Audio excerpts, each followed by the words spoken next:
All right, so it's Holy Week.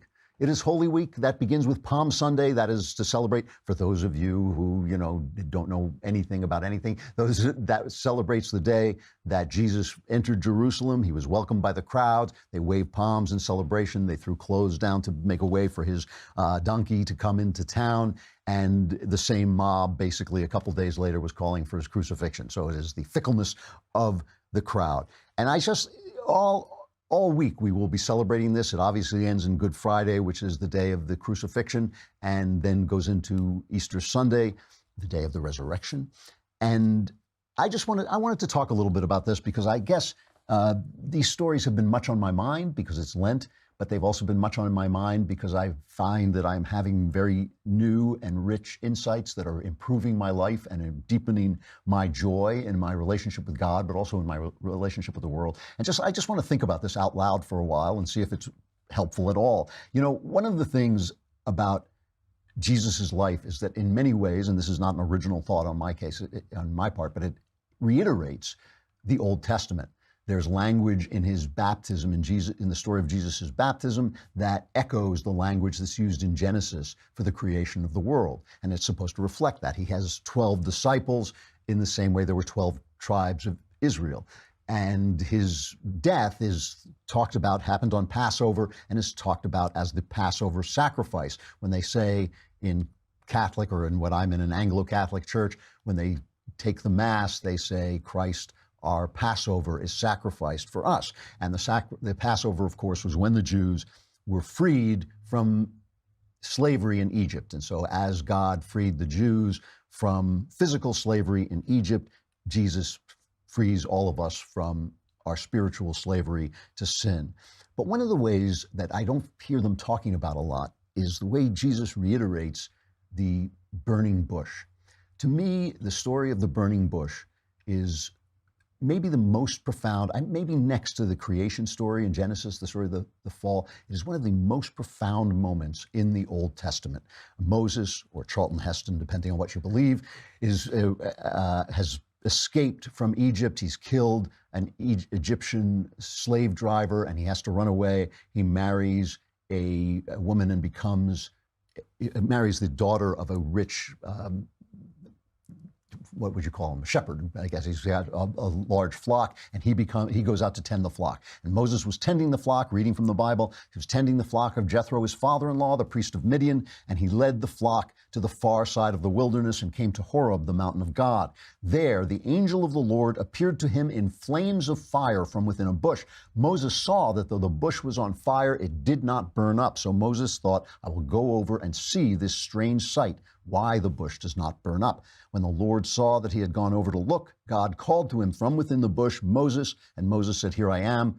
Do not come any closer, God said. Take off your sandals, for the place that you are standing on is holy ground. And then he said, I am the God of your father, the God of Abraham, the God of Isaac, and the God of Jacob. And Moses hid his face, and later he said to God, Suppose I go to the Israelites and say to them, the God of your fathers has sent me to you, and they ask me, what is his name? What shall I tell them? And God said to Moses, I am that I am. This is what you are to say to the Israelites.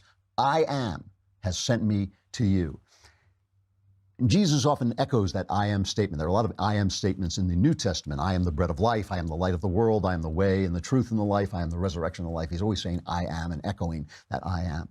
And the reason I feel that this is such a profound moment is Moses is looking at a model, a metaphor of the creative, destructive process that is the ongoing world of nature. There's a fire that consumes the bush, but the bush is never consumed, just as things are always being destroyed in nature, and yet nature itself continues.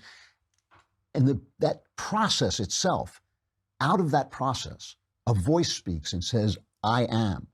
Out of that process, a voice speaks and says, this is not a blind process. It looks like a blind, random, eternal, meaningless process of destruction and creation, meaning nothing. But in fact, it is the expression of a personality. I am, the personality that will send you into Egypt to free your people, the personality that loves you, the personality that created you for freedom, the personality that created everything. That is a different way to look at the world, right? The world is either, as scientists, some scientists see it, just a series of processes that are meaningless and just go on because they go on and have an internal logic and that's it, or it is the expression of a creative personality that loves you and wants you to be free. I am. And Jesus, in dying and being resurrected, reiterates the burning bush.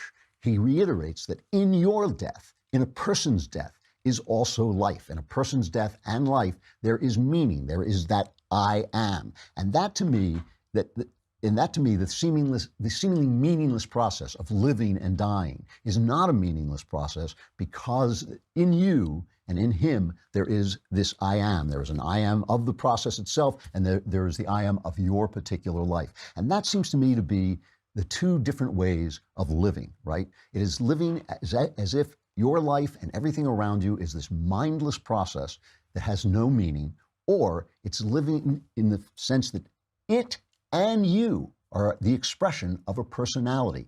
It is the expression of a personality, and I am of love and freedom and creativity that is calling on you to be, in your life and your death, to be an eternal expression of love and freedom and creativity. Think about it for a moment to yourself. Which one sounds like a better life? Which one sounds like it's going to give you a better life? It's all about faith. It's all about believing. But when you have that attitude, which one of those is going to be a better life? A thought for the first day of, I guess it's the second day of Holy Week. I don't know how you measure it. And I will have some more thoughts tomorrow. I'm Andrew Klavan. This is The Andrew Klavan Show, and we will see you then.